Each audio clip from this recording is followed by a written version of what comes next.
पहले का पंजवां ਅਤੇ लास्ट पार्ट 7429 ਨੂੰ ਦੇ अभाज्य गुणनखंड के रूप में लिखना है।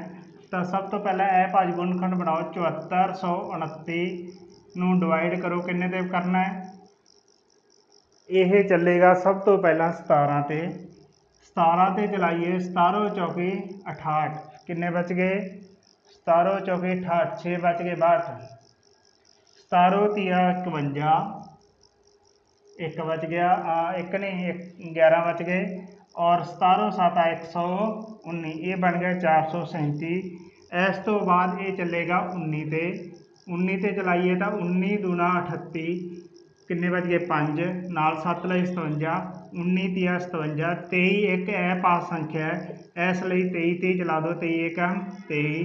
7429 ਦੇ अभाज्य गुणनखंड की है 17 गुणा 19 गुणा 23, ये वाला आंसर है।